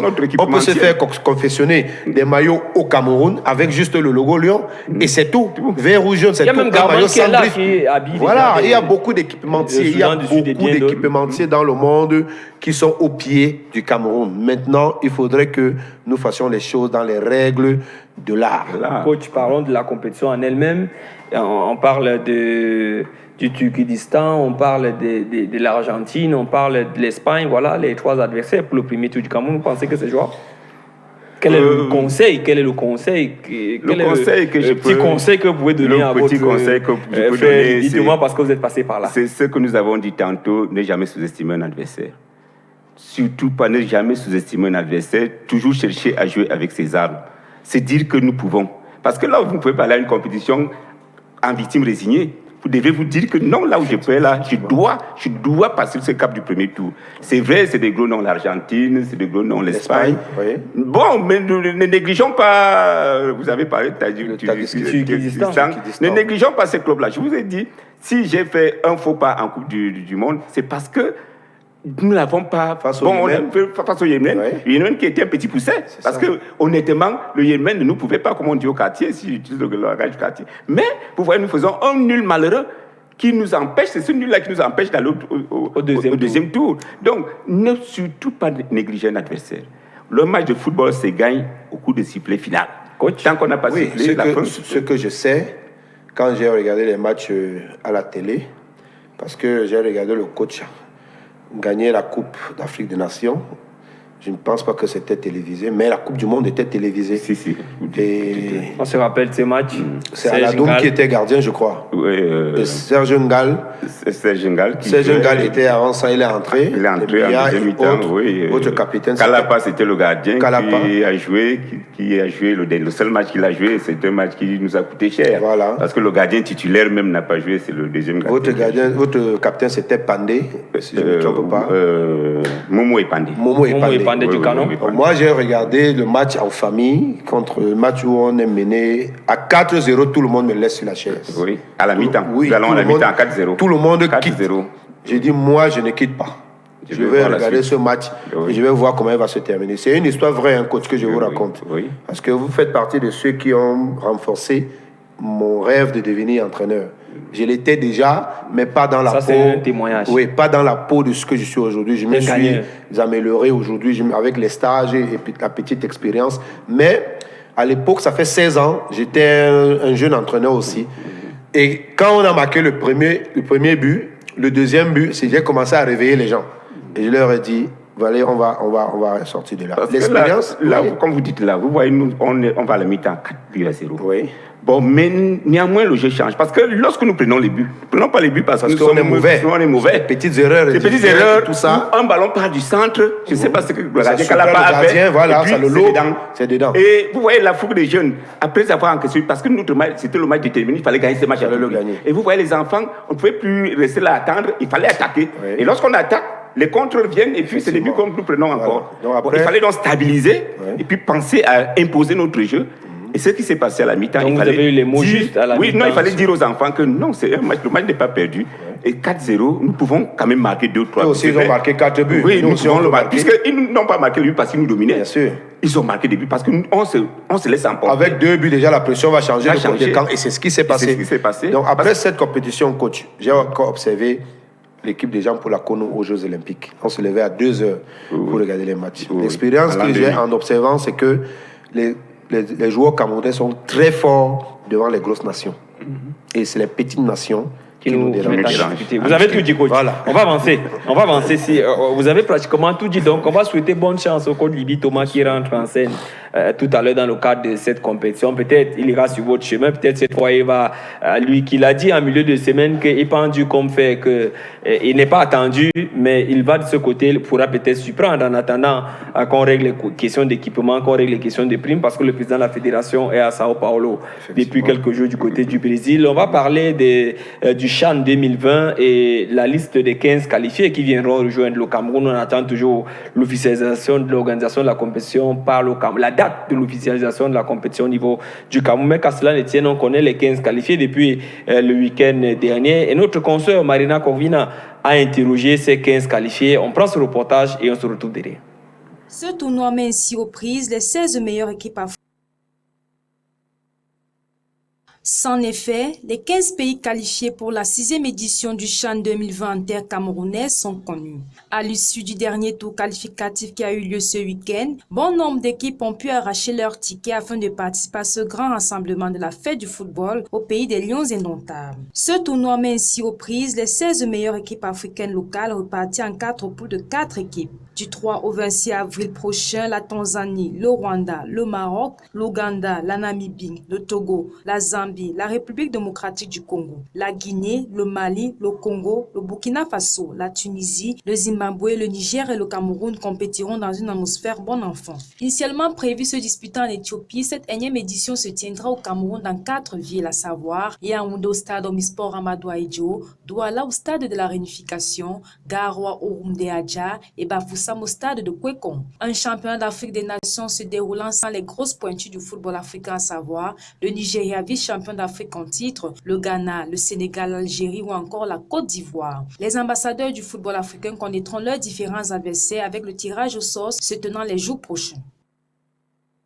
Anatole Abbé, c'est jouable pour le Cameroun. On constate que les géants sont tombés. Oui. On a peut-être négligé ces éliminatoires et finalement sont passés à la trappe. Pas de Nigeria, pas d'Algérie, pas d'Égypte, pas de Ghana. Donc c'est jouable pour nous. Je crois que c'est jouable. Sauf que, comme nous l'avons dit tantôt, il ne faudra pas négliger une équipe. Les équipes, comme nous l'avons dit tantôt, le Cameroun se retrouve facilement face à ces grandes nations de football. Mais parfois, des petites nations, entre guillemets, nous dérange. Vous avez vu l'expérience du Cap-Vert, une période donnée, le Cap-Vers qui nous a pratiquement dérangés. Vous voyez donc, c'est vrai que les grosses pointures ne sont pas là, les grosses pointures sont absentes, mais nous devons nous méfier, nous ne devons pas prendre ces matchs à la légère. Coach, Yves Clément a regardé sur le terrain, il est déjà en train de travailler, il connaît déjà à peu près à qui il aura affaire dans le cadre de cette compétition que le Cameroun devra organiser à la maison. Oui, c'est bien de connaître ses adversaires, mais c'est encore mieux d'avoir un bon effectif à main. Moi, j'attends depuis 2 semaines son premier regroupement. J'attends. C'est bien de connaître les adversaires, mais il faut d'abord penser à organiser sa propre équipe à soi. Je ne sais pas pourquoi il a fait le tour des régions. Je ne sais pas pourquoi jusqu'aujourd'hui sa liste n'est pas encore sortie. Mais il faut les moyens. Est-ce qu'il va déposer à la les moyens, vous savez que le football, c'est l'activité qui produit ses moyens. Et on ne va pas chercher l'argent du football la première journée, dans le pétrole. On va pas chercher. Non, attendez, il a fait le tour avant que le championnat soit lancé. Il a travaillé avec les entraîneurs. Chaque entraîneur de Ligue 2, de Ligue 1, chacun lui a donné la liste peut-être de ses 3 ou de ses 5 meilleurs joueurs. Ndoumé Bosso a fait un travail sur Ngandere, Garoua et Maroua. Ils ont donc fait une petite synthèse. Maintenant, ils ont peut-être 3 groupes, soit peut-être de 40 ou bien 4 groupes de 40. Ils font des premiers regroupements, une semaine, ainsi de suite, ainsi de suite. Et après, ils sont un groupe, ils se mettent au travail et commencent à faire sa préparation. Jusqu'à présent, le gros problème, ce n'est pas nos adversaires. Le gros problème, c'est notre équipe. On n'en a pas. Et parlons même de moyens, nous avons le centre technique qui est déjà une propriété de l'Africa Foot. Donc les moyens, dire qu'on va dépenser de gros moyens, c'est vrai qu'il faudra nourrir ses enfants, il faudra leur payer le déplacement, mais on a déjà le centre technique qui peut ces regroupements peuvent nous coûter moins cher. Et comme il le dit, surtout la préparation. Surtout la préparation. Il faudrait que nous ayons une équipe capable de rivaliser ces autres équipes. Mais si jusque-là, il n'y a aucun rassemblement, aucun regroupement. C'est un peu tard, ça traîne les pieds. On va coller un mot sur la CAN U23. On se rend à l'évidence que la compétition, c'est dans exactement 2 semaines. Toujours pas de nouvelles de Rigobert Songüetse-Poulain. Il revient d'une aventure en Hongrie et puis basta. Mais le temps nous met la pression. Mais lui, il a au moins un groupe en main. Il s'est qualifié, si je me trompe, face à la Tunisie. Oui. Il reprend son groupe et puis il se remet au travail. Il a la possibilité, il a des entrées, il peut aller à la primature. Mais il y a cette question. Il peut aller à la Fédé, il y a par exemple que la période FIFA sera ouverte entre le 11 et le 19, alors que la compétition se joue entre le 8 et le 22. Est-ce qu'il n'y aura pas de problème, Rigobert Song, pour préparer cette compétition? Bien évidemment. Bien évidemment qu'il aura de problème, mais lui, il n'aurait pas dû avoir de problème parce qu'il a au moins un noyau avec lequel il a joué les qualificatifs. Et encore, il a des entrées. Il a des entrées par rapport à Roga, par rapport à Tel. Lui, Rigo, il a le long bras, comme on dit. Il a le long bras. Lui, Rigo n'est pas là comme un fait valoir. On l'a mis là parce que c'est quelqu'un qui a un aura. Il faut qu'il profite de son aura. Rigo ne doit pas rester dans son canapé et puis il attend que ça vienne le trouver. Non, il doit aller chercher. Il n'est pas comme mon frère Libi Thomas. Voilà, il doit aller chercher ses stages. Il a attendu des stages. Libi Thomas a gagné. Il est même là. Il y a un épée de Damoclès qui plane sur sa tête malgré qu'il a gagné. Mais Rigo, ce n'est pas le cas. Vous vous souvenez qu'on a fait piètre figure au Chan. Mais Rigo est venu, on lui a donné les espoirs. Voilà. Donc il faut que Rigo doit utiliser son carnet d'adresse. Il doit utiliser son carnet d'adresse pour bousculer un peu les lignes, obtenir les stages et puis permettre à son groupe de se mettre en place. On l'évidence quand même que le stade Paul Biya sort des fonds baptismaux peu à peu. Mercredi dernier, le ministre des Sports, il multiplie les visites de ce côté pour mettre la pression à Benoît Fab qui en est et le groupe Pitini qui sont en charge de ce stade de Paul Biya, surtout le stade qui porte le nom du chef d'État, coach Anatole Abi. Vivement que ce stade, que les travaux reprennent. Vous voyez, nous avons dit le football camerounais, c'est la vitrine du football. Le Cameroun, c'est la vitrine du football en Afrique. Et il est anormal que avec des grands travaux comme ceux-là, que ces grands travaux s'arrêtent. Est-ce que c'est un problème de moyens? Non. Le Cameroun ne va pas dire que nous n'avons pas de moyens. J'ai toujours été contre cette assertion. Le Cameroun, c'est un pays de grands moyens. Et il est anormal que des chantiers commencent et qu'ils s'arrêtent. Ça veut dire que quelque part, il y a un problème de bonne foi, il y a un problème de manque de volonté, il y a des problèmes au-delà de ce que nous voyons qui interviennent. Voilà qui est bien dit. On va parler actuellement dans cette dernière ligne droite des championnats de Ligue 1 et de Ligue 2. Le kick-off pour ce qui est de la Ligue 2 sera donné le week-end prochain. Mais qu'à cela ne tienne, en Ligue 1, on a disputé entre le week-end dernier et ce week-end déjà 2 journées. On a eu lors de cette première journée. Est-ce qu'avec le concours de la régie, de ce côté, on peut avoir les résultats de cette première journée? Bamboutos de Mbouda, en ouverture face à Colombe, une rencontre qui a plu pratiquement à plus d'un, à tous ceux qui ont fait le déplacement. 7 buts inscrits dans ce match. Peut-être un commentaire, coach, sur cette première journée, surtout sur ce match d'ouverture. J'aimerais dire que ce qui a peut-être manqué dans ce match, c'est le décor des grands stades européens. Mais si c'est sur le plan technique, il y avait tout pour comparer ce match à un match peut-être FC Barcelone, je ne sais pas quoi, Villarreal ou Atlético Madrid. Parce que c'était un match prolifique.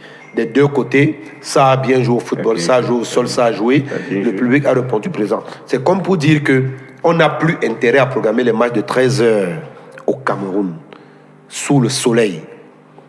Si alors qu'on a des infrastructures. Si en Europe, on programme les matchs à 16h là, c'est parce qu'il y a un partenariat en Asie, en Chine et autres, où les gens sont là-bas peut-être à 19h, ils veulent le regarder. Mais ici, il n'y a pas de raison, comme le dernier match qui s'est joué, Union, je ne sais pas, TKC, à 13h sur du synthétique. Est-ce qu'ils savent ce que c'est que du synthétique? Que ceux qui programment soient au moins ceux qui ont joué un peu au foot, ou bien qui font même le 2-0 le dimanche.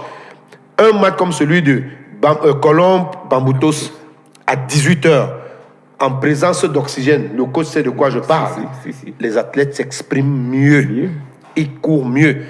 Ce match qui a plu à plus d'un, comme vous dites, programmé à 13h, on n'en tirera rien. Ça n'allait pas être le même match. On n'en tirera rien. Donc nous avons tout intérêt ici. Jouer sur le terrain synthétique, ça n'allait pas être le même match à 13h. Soit on met un match le vendredi à 16h et on met l'autre le samedi à 19h ou à 18h30. Parce que le dimanche, les gens vont... dans les réunions. Ils ont le temps, ils ne vont pas au boulot dans tous les cas.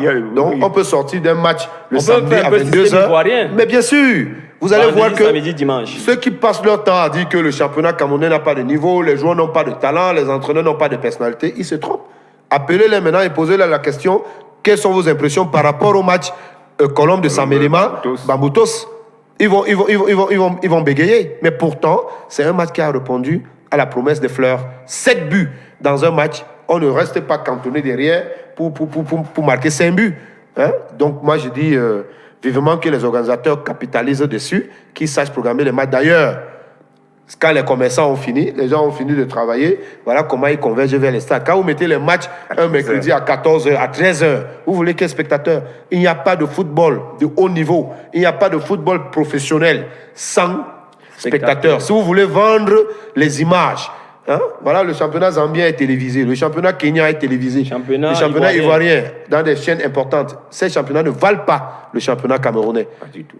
Donc on doit pouvoir vendre ce qu'on a. Mais il faut qu'on soit capable. Déjà, même lors de ce match Bamboutos, on doit rendre le produit vendable. Mais il faut rendre le produit vendable. J'ai constaté que... On a vu Nicolas Dikoumé, coach, permettez-moi de vous le lancer. Oui. Nicolas Dikoumé, qui est un ancien de Nassara, nous faisait savoir qu'à leur époque, il jouait des matchs comme ceux-là avec un public, un stade plein, alors qu'on payait. Mais un match comme le match d'ouverture, on devrait au moins demander au public de débourser quelque chose pour valoriser. Là, on a ouvert le stade. Et il n'a même pas... En fait, c'était pas plein le stade. Et un détail qui me fait encore comprendre que nous, on ne vend pas notre championnat. Les ramasseurs de balles avaient le maillot du Portugal. On ne vend pas notre pays. Comment vous imaginez qu'un championnat camerounais, les ramasseurs de balles, autour d'un championnat professionnel camerounais, soit avec les maillots du Portugal? Donc on doit leur attribuer des délits. Non, attendez, c'est incompréhensible. Où est le marketing? Où est le marketing dans ça? Le football professionnel, c'est ça. Le football Quand vous entendez les gros salaires, le marketing, parce qu'on va chercher le marketing, on amène, on la paye communication, c'est ça le football professionnel. On amène les clubs. Nous, on va dans ce programme, on fera l'effort d'accompagner cette fédération. Oui, mais il faut déjà que vous soyez capable d'attirer leur attention sur des ratés. Ça, c'était des ratés, on ne peut pas accepter. On a vu des images gags. Oui, on a vu, vous avez vu à UMS. Voilà. Est-ce que vous pouvez nous présenter du côté de la régie ces images pour que, au lieu de nous faire ce genre de remplacement, autant mieux ne pas faire de remplacement. Et il y a les stades à bannir. Nous, on veut bien que le public de Loum soit un public fouteux. On veut bien, mais les conditions de jeu ne sont pas propices. Parce que sur ce stade-là, à Loum, à l'intérieur, il y a du rock. Vous ne pouvez même pas tondre parce que les machines vont se casser les dents sur du roc. Vraiment, que la mairie et autres essayent de s'organiser pour donner une pelouse acceptable qui permette aux athlètes de s'exprimer. Voilà, je ne sais pas si on a Ils vont arriver avec ces images. Voilà. Le temps pour la réalisation de nous retrouver. C'est beau à voir. C'est pas Ouais, ça, c'est le match canon. Ça, c'est le match canon en Bancomo contre Avion Duncam. On va y arriver tout à l'heure. Coach, on parle de cette première journée. Il y a quand même quelques équipes. Il y a ce surprenant Dragon de Yaoundé qui allait dompter la formation de l'Union de Douala. Il y a le TKC qui tombe face à Fouvou. Il y a la Panthère qui vient surprendre la PGS de Fou. Il y a le canon qui écrit la formation d'Avion Duncam. On ne peut même pas parler de surprenant. Comprenez que ces équipes-là se sont préparées. Dragon se prépare depuis. Oui. Comment vous trouvez que c'est surprenant? Moi, je crois que, comme le coach Monté l'a dit tout à l'heure, les entraîneurs Cameroun travaillent. Il y a les joueurs, il y a de la qualité. Sauf que les gens ne veulent pas vendre cette qualité. Et c'est pour ça que parfois, on est obligé de dire que le surprenant Dragon, c'est pas surprenant. Dragon a allié une sorte de bon football. Ils sont bien encadrés et ils ont des joueurs qui sont bien. Il n'y a pas eu une hémorragie en tant que tel dans le Dragon. Le staff technique, voilà. Mettre de l'eau au moulin du côte, le staff technique est stable. Stéphane Edjangé et Ondobo, qui ont bien conduit l'équipe la saison dernière, sont encore là. Nul aurait été la circulaire de la DTN qui disait que si jamais on n'a pas terminé son cursus licence A et tout ça, on ne serait pas sur le banc. Peut-être François Ngoumou ne serait pas là. Mais François Ngoumou est arrivé et est en train de travailler et a ouvert la collaboration. Je le dis parce que je discute tous les jours avec Stéphane Edjangé, qui est un jeune frère à moi. Ondobo et lui et le coach Boyom, ensemble avec le coach François Ngoumou, ça se passe très bien. Donc, il n'y a pas de surprise. Il n'y a pas de surprise. C'est vous qui pensez que déjà, même c'est une surprise. Nous, les techniciens, nous savons que ça va produire quelque chose. Et c'est ça, coach. Voilà.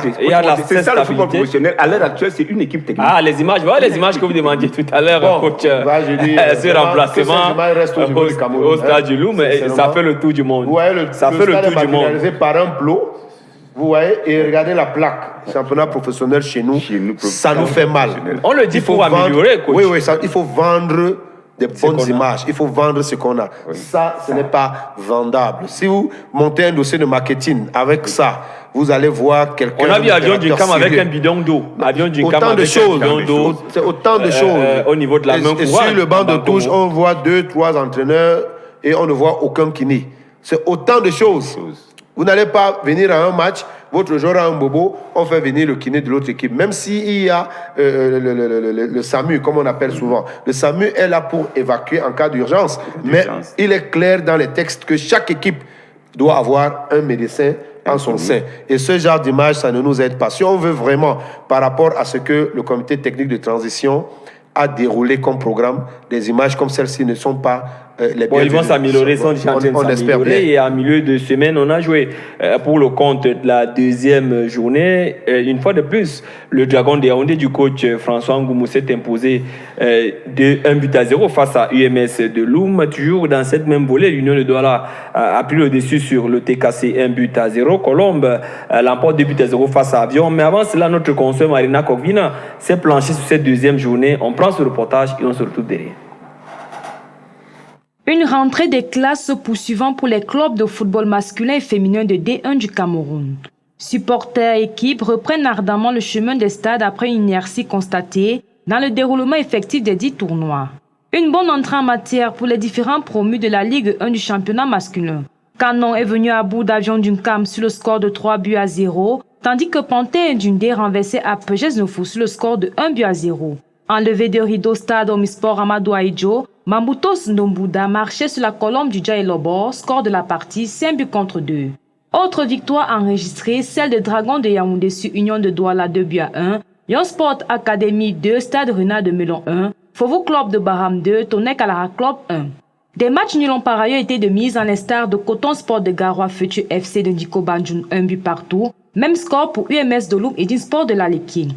Un total de 24 buts marqués pour ce coup d'envoi piloté par le comité technique transitoire en remplacement de la Ligue de football professionnel du Cameroun. Place dès ce 23 la deuxième journée avec des duels à l'horizon. Malgré les tensions entre la FECAFOOT et la Ligue, les amoureux de football amateur en auront pour leur argent. TKC affronte Union de Douala, tous les deux à la recherche de leur première victoire. Rattrapage pour Stade Renard de Melon contre Canon de Yaoundé, Apegès qui essaiera de se défaire de Futur FC à Banjoun. Avion et Colombe du Djaï Lobo s'affrontent afin d'engranger leur premier point après les défaites de la première journée. Autre rencontre, Enisport de la Leke Fovo Club de Baham, Dragon de Yaoundé UMS de Loum, Bamboutos de Bouddha AS Fortuna, Coton Sport de Garoyon Sport Academy, Astre contre Panthère d'Undé. Un début de championnat qui subira certainement des réajustements avec la décision de la Chambre de conciliation d'arbitrage, maintenant New Star de Douala en Ligue 1. Voilà qui est bien dit avant d'interroger cette décision de la Chambre de conciliation qui remet sur les rails la formation de New Star de Douala. Prenons tout d'abord la réaction à l'issue de cette deuxième journée des deux entraîneurs. Tout d'abord, l'entraîneur du Dragon de Yaoundé, François Ngoumou, s'est exprimé à l'issue de sa victoire 1-0 sur UMS de Loum. Écoutons François Ngoumou, on se retrouve derrière. Non, on prend les matchs les uns après les autres. Un championnat à 33 journées. Et nous ne sommes qu'au début. On ne peut pas cracher sur une deuxième victoire. Mais je pense que dans un championnat aussi long, c'est à partir de la 10e journée qu'on doit faire un premier bilan. Mais dans ce match, qu'est-ce que vous avez, à quel niveau est-ce que vous avez pu faire la différence? Oui, disons que nous sommes créés plus d'occasions que l'adversaire. Et puis en deuxième mi-temps, j'ai injecté du 109 lorsque je sentais que l'adversaire était déjà en train de plier. Et ce sont les remplaçants qui ont fait la différence. Et comment est-ce que vous entrevoyez le prochain match? Déjà, nous jouons la semaine prochaine, je crois dimanche à Fovu. On respecte tous les adversaires et puis on va y aller doucement, step by step. Et je pense que lorsque vous gagnez, vous vous mettez en confiance. Voilà qui est bien dit par François Ngoumou. On va rester au stade du centre des séances de la CAF Maria Pambankomo pour prendre la réaction de Charlemagne Bongo, c'est l'entraîneur de la formation de UMS de Loum. Coach, qu'est-ce qui n'a pas marché? Il répond au micro de H-Foot. Il y a une petite fatigue qui s'est sentie, c'est un sentiment de déception. On voulait rentrer avec quelque chose cet après-midi, mais c'est le foot. On a perdu. Nous allons continuer à travailler pour qu'on retrouve le chemin de la victoire. Sur le plan technique, sur le terrain, à quel niveau est-ce que Diagon a pu faire la différence? Non, je pense que le but vient comme ça. Bon, le gardien il est masqué. Il y a un cafouillard après, bon, le but arrive. Mais je ne pensais pas qu'on pouvait prendre le but en ce moment parce qu'on n'avait pas de souci en tant que tel. Mais c'est le football, c'est sur les détails. Et le but est arrivé. On perd 1-0. Coach, vous avez tenu, c'est en toute fin de rencontre que vous lâchez. Qu'est-ce que vous expliquez ça? Bon, je ne sais pas si à un moment donné, il y a une petite fatigue qui s'est sentie dans les jambes des joueurs. Bon. Nous allons travailler, nous allons faire l'autocritique, nous allons faire la méthode par questionnement. Voilà qui est bien dit par les deux entraîneurs. Coach Anatole Abbé, un commentaire sur cette deuxième journée. Fortuna, votre ancienne équipe, a tenu un échec Bamboutos. 0 but partout. Il y a Colombe qui se réveille en s'imposant 2-0. Canon de Yaoundé a été laminé par Stade Général de Mélon, 1 but contre 3. UMS de Loum, 5-0 buts contre 1 face à Dragon de Yaoundé. Un commentaire sur cette deuxième journée partielle. Oui, le commentaire que je peux faire, c'est que je sens que nous aurons un championnat enlevé cette année-ci parce que dès la deuxième journée, il n'y a pas une équipe qui se démarque en tant que telle. Nous avons des gens qui ont gagné à la première journée et qui se font rattraper à la deuxième journée, des gens qui ont remporté à la première journée, qui sont freinés à la deuxième journée. Et je crois que c'est à l'actif des entraîneurs qui font du bon boulot et des joueurs qui se battent, qui travaillent bien. Moi, je pense que j'encourage les entraîneurs à aller de l'avant parce que c'est une catégorie de personnes qu'on méprise, si on peut me permettre l'expression. Pourtant, ils sont au boulot, ils travaillent et nous voyons. Nous avons parlé tantôt tout à l'heure du match Bamboutos-Colombe. On a vu un bon match, on a vu des accélérations, nous avons vu des combinaisons, nous avons vu des buts. Et voilà, la deuxième journée, nous avons vu des buts. Je pense au match Stade Melon-Canon qui a eu 3-1, je pense. Donc je crois que nous devons faire confiance à nos équipes techniques. Et comme nous avons dit, le football professionnel, c'est aussi ça. C'est plus l'affaire où il y avait un seul entraîneur qui était sur le banc, qui faisait office de tout. Maintenant, c'est une équipe technique. C'est-à-dire qu'un entraîneur, oui, avec des entraîneurs adjoints, un préparateur physique, un entraîneur chargé des gardiens de but, un médecin, un kiné. Et c'est tout ça. Nous devons penser à ça. Le football est devenu professionnel. Et c'est ce que nous devons voir. Les images que nous avons vues tout à l'heure, là, ne sont pas des images bonnes pour notre... Parce que là aussi, la communication rentre dans le professionnalisme. C'est tout ça, c'est le marketing. Et c'est de ça qu'il est question pour notre championnat. Et c'est là où le coach Monté a parlé de management. C'est ça, cette gestion du championnat. Et avec le matériau, on a dit que la matière première, nous l'avons. Nous avons des joueurs, nous avons de bons entraîneurs et nous avons déjà des stades. Et je suis sûr que maintenant, une bonne organisation, des matchs qui sont programmés à 19h, d'autres qui sont... je crois qu'au finish, on aura un bon championnat. Alors, coach Monté, il n'y a que dans la suite, on a un certain futur à PGS, un but partout, avec un but de Tumbang Fadiga qui arrive en provenance de FAP de Yaoundé. On a Coton qui dictait la loi, s'imposant 2 buts à 0 à un moment face à la formation de Young Sport Academy de Bamenda. C'est lancé véritablement pour cette nouvelle saison, coach Joseph Monté? Non, pas encore, c'est trop tôt. C'est trop tôt. Il n'y a que Dragon, je crois, qui a fait 2 matchs de victoire. Si je me 2 matchs de victoire, ouais. Il y a Bamoutos qui vient après avec 4 points. 4 points. Donc une victoire est nulle. Donc il faut dire qu'il faut attendre environ la 5e, 6e journée pour se prononcer si c'est. Mais est-ce que les débuts annoncent quand même quelques signes? Bamoutos a semblé vraiment. Bamoutos et Canon ont allumé le feu, mais ça s'est aussi vite estompé à la 2e journée. Je veux dire, Bamoutos par un match nul que Fortuna leur a imposé. Fortuna que le coach Anatole connaît très bien. Et il y a encore les traces de son travail dans cette équipe parce qu'un technicien, quand il passe 1 an, 2 ans dans une équipe, c'est pas facile d'effacer aussi rapidement ses traces. Et il y a Canon qui a gagné 3-0 à la première journée, un match maîtrisé de bout en bout. Ceux qui ont regardé le match m'ont dit que 7-0 n'aurait pas surpris les gens. Mais le Canon s'est également arrêté brusquement face à Stade Rennais 3-1, ce qui veut dire que rien n'est encore véritablement lancé. Coton Sport qui a battu Young Sport 2-1 a fait, je crois, un match. Coton a fait un but partout, à la première journée. Il y a des grincements dedans énormes de ce côté-là parce que Coton Sport voulait revenir en taille majeure. Ça veut dire que ce soit à domicile ou à l'extérieur, ils veulent écraser tout le monde. Maintenant, beaucoup d'entraîneurs ont compris que Coton Sport d'aujourd'hui, ce n'est plus le Coton d'hier. Donc, ça ne fait plus peur à personne. Chacun va là-bas en affûtant bien ses armes.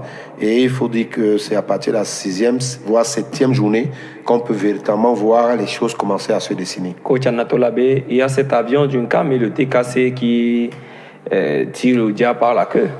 2 sorties de défaite. Oui, si tire le diable par la queue, si je pense au TKC, vous verrez qu'ils ont des problèmes d'organisation. Le véritable problème du Tonnerre, c'est parce qu'il y a cette mésentente. Il n'y a pas la paix. Il faut qu'ils s'entendent. Tonnerre, j'ai vu ces enfants là, aux entraînements. Ce n'est pas une piètre équipe, ce n'est pas une équipe médiocre. Mais il y a ce que nous avons dit tantôt, un problème de structuration, un problème d'organisation, un problème de management. C'est ça qui dérange le TKC. Ce n'est pas une équipe qui est mauvaise, ce n'est pas une équipe, comme l'a dit tantôt Monté. On ne peut même pas d'emblée déjà savoir que... Parce que Avion du Camp peut prendre 2 défaites maintenant et se retrouver dans le... C'est un championnat à 3 points. À 3 points. Donc là, on ne peut même pas encore dire que telle équipe est mauvaise. Pour le moment, c'est le début. À la 10e journée... On a suivi par exemple l'entraîneur Job Jackie nous disant en Banco Mouillet que le président encaissait 8 millions de francs et finalement aucune prime de signature, rien, les joueurs souffrent, lui-même il souffre avec.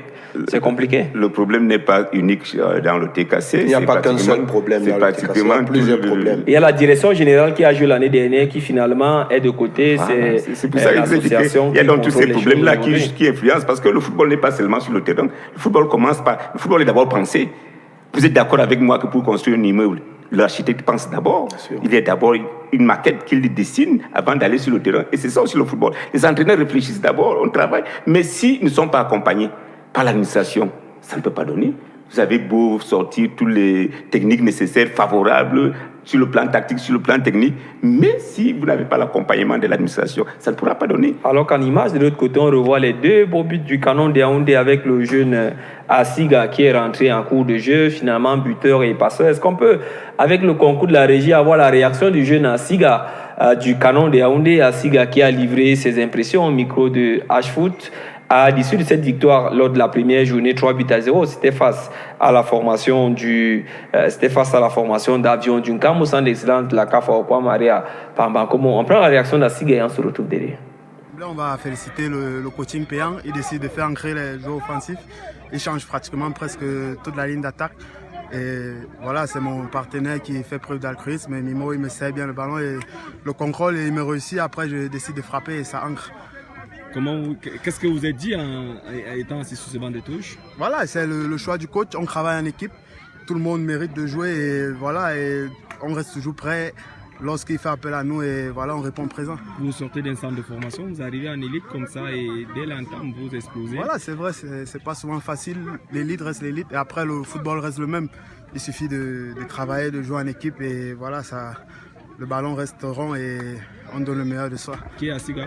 Voilà, moi c'est Kevin Asiga, ancien joueur en Turquie, je suis passé par la Chypre, Croatie aussi. Et voilà, je décide de faire un comeback au Cameroun, question de me relancer pour un meilleur envol. Coach, on note quand même qu'on a beaucoup de retours des gars qui étaient du côté de l'étranger, comme Asiga qui revient d'une aventure du côté de Chypre, et bien d'autres, tant que Landé qui revient d'Algérie, Aruna Dang. Il y a beaucoup de retours avec ce CHAN qui pointe à l'horizon. Oui, la première raison, c'est le CHAN, parce que c'est une visibilité que ce CHAN va donner à beaucoup de joueurs. Et il y a également qu'une idée a été lancée comme ça, peut-être par le sélectionneur, ce que j'ai entendu quelque part. Je ne sais pas si c'est vrai, je parle au conditionnel. Les joueurs, c'est un joueur qui se retrouve sur le vieux continent, en Europe, d'autres en Afrique, d'autres en Asie, qui sont en délicatesse là-bas, peuvent revenir ici et rejoindre certains clubs sur le plan local et puis peut-être se faire sélectionner, aller au CHAN. C'est une bonne visibilité pour eux, mais seulement, je crois que c'est une mauvaise concurrence que ça va faire aux joueurs qui sont restés sur place. D'où le décret de 2014 encore. Parce que ceux qui sont sur place, qui travaillent et tout, espèrent que le CHAN sera pour eux. Est-ce qu'en faisant descendre de ceux qui sont de l'autre côté en Europe, qui sont arrivés là, les intégrer dans les équipes et les sélectionner, n'est-ce pas un peu la tricherie? Est-ce que si jamais ces joueurs ne sont pas sélectionnés pour le CHAN, vont-ils rester? Vont-ils finir le championnat dans leur club? Bon. Le si vient toujours après. Hein. Ça peut être bien, mais je peux dire que c'est une mauvaise concurrence qui se fait pour les joueurs locaux qui n'ont peut-être pas eu l'opportunité d'aller aussi en aventure. Parce que ceux qui reviennent là, peut-être sont allés en aventure. Parce que si vous êtes performant, vous ne saurez vous retrouver sans contrat au quartier. Vous êtes peut-être allé en aventure, un agent véreux vous a amené et puis vous abandonne comme ça en Grèce, en Roumanie ou à Paris. Donc vous arrivez là, vous squattiez. Si le coach Aroga peut-être se rend compte que c'est des joueurs bien talentueux, il a à tout prix envie de gagner, il peut contourner la loi en les faisant descendre ici et les injecter dans les clubs. Mais je dis, ce sera une mauvaise concurrence qui va faire aux joueurs locaux qui ont refusé d'aller en aventure. Coach, il y a ce cas de New Star de Douala qui a eu gain de cause à la Chambre de conciliation et d'arbitrage. Mais au moment où encore, on voit les choses qui sont déjà lancées, est-ce que vous pensez que, ou encore au vu, à la vitesse où vont les choses, New Star pourra rentrer dans son bon droit en disant par exemple qu'on les réintègre en Ligue 1 au Cameroun alors que le calendrier est déjà connu? Dire qu'on va réintégrer, il faut d'abord que le comité transitoire accepte. Oui, parce que là, c'est une décision qui a été émise par la Chambre de conciliation. Mais je suivais une interview du président de l'Africa Foot qui disait qu'il faut d'abord qu'il y ait conciliation avant d'accepter des décisions. On peut refuser une décision et libre d'aller au TAS. Donc, vous voyez, c'est encore... c'est flou, c'est encore flou. Maintenant, les gens de New Star, vont-ils jouer dimanche? Ne vont-ils? On ne sait pas, c'est ennuyeux. Mais je crois qu'ils doivent suivre le comité transitoire, puisque à l'heure actuelle, c'est ce comité qui dirige. Donc, on ne peut pas aller à l'encontre de ce qu'ils vont décider. Il y a cette Ligue 2 qui démarre dans quelques instants. Coach, Monté, Lacombe, on va faire rapidement quelques commentaires sur... c'est pas Monté, Lacombe. Coach Combe, moi, vous n'allez pas me coller une ardoise. Oui, vous n'allez pas me coller une ardoise parce que votre jeune frère, c'est un ami à moi et ça a glissé comme ça. Peut-être on va lui faire un clin d'œil. C'est quelqu'un que j'ai beaucoup soutenu dans l'entraînement et que je continue à soutenir. Qui revient d'une aventure avec Aigle. Je suis son parrain dans l'entraînement. Voilà, donc c'est bien c'est pas mon petit frère, c'est mon neveu. On a Racine Bafoussam contre Renaissance de Ngoumou pour ce qui est de cette élite où votre équipe, bien que c'est noté toi Meki, mais c'est Faux Vazur, vous croisez la formation de FAP, Dynamo contre Fontia Suite, Ngaoundéré, New Star, est-ce qu'ils vont jouer, est-ce qu'ils ne vont pas jouer Léopard contre Matelo, Ofta de Kribi au PWD contre les As, ça veut dire que c'est notre polémique de ce côté. Il y a Stade de Bertois contre Unisport du Honcam, il y a Foot qui serait exemple pour cette première journée. Coach, comment vous avez préparé les enfants? Parlons précisément de votre match de ce week-end, votre match de tout à l'heure face à la formation de AS FAP. Comment vous avez préparé les enfants? Est-ce que vous pouvez donner rendez-vous aux téléspectateurs de vous retrouver tout à l'heure au centre de séance de la CAF Okwa Maria Pama? Oui, je leur donne rendez-vous parce que le football est un jeu. Il faut prendre beaucoup de plaisir à jouer, sauf que ça reste un jeu d'incertitude. Vous ne pouvez pas, notre modestie et l'humilité veut qu'on respecte nos adversaires, mais qu'on ne les regarde pas et qu'on ne leur donne pas de cadeaux. Mais ça reste un jeu. Celui qui négocie bien les différentes phases, les différents facteurs de la performance peut tirer son épingle du jeu. C'est tout le mal que je peux souhaiter à mes joueurs, c'est d'être capable de tirer tous les avantages des différents facteurs de la performance, à savoir être mentalement bien dans la tête, techniquement, tactiquement bien et surtout sur le plan athlétique et physique. Répondre aux sollicitudes de FAP parce que c'est une équipe militaire et nous sortons d'un tournoi. Ouais, voilà, je voulais même qu'on chute par là, le tournoi. Oui, que nous avons joué, le tournoi du Grand Dialogue, organisé par le collectif des entraîneurs d'élite du centre. Ça vous aura aidé pour avoir une idée? Ça nous a aidé tous ceux qui sont venus parce que nous avons eu 2 groupes des Dream Team, comme on appelle de façon triviale au quartier. C'est des joueurs d'élite One, FC Etoudi. C'est des joueurs d'élite qui sont en quête de visibilité. Il y a FC Ekounou et il y a FC Etoudi. À côté, et la finale s'est jouée. La finale est en train de se jouer. Donc, au sorti d'ici, nous, en fait, la finale, c'est joué. Voilà. Les équipes, quelles sont les équipes? Les équipes, c'est FC Ekounou et face à FAP.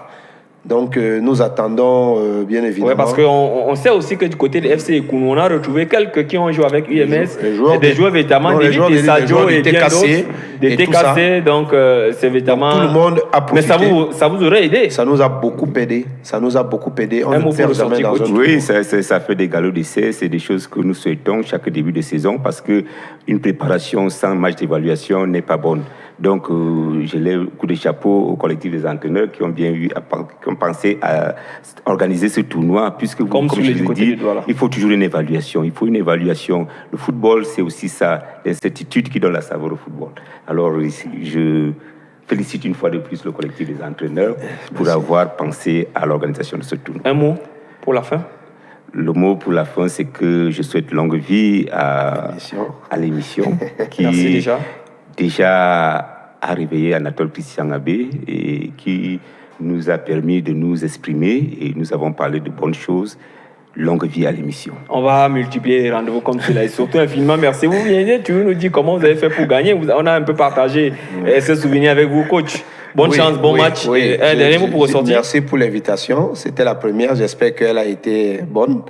Vous êtes un bon client. J'espère qu'on a été à la hauteur des attentes et que vos téléspectateurs vont vous appeler pour vous féliciter. Ce championnat. C'est un plaisir d'avoir partagé ce plateau avec un grand frère, un aîné, le coach Anatole Abbé, un champion. Quelqu'un qui vous a inspiré? Et les champions, oui, il fait partie de ceux-là qui m'ont inspiré. Même si devant lui, il y a d'autres aînés que lui également aussi, il respecte beaucoup. Akono, Nyonga, Sadi, c'est les papas qui nous ont tous inspirés. Lui, il est la génération intermédiaire et nous, on est la génération qui est venue après. On s'appelle génération sacrifiée, hein. Notre génération. Mais je suis content d'avoir partagé le plateau avec lui. J'ai beaucoup appris et on va échanger les contacts tout à l'heure pour rester permanemment dans les échanges, dans les discussions. Il peut beaucoup m'apporter, il peut beaucoup apporter au football.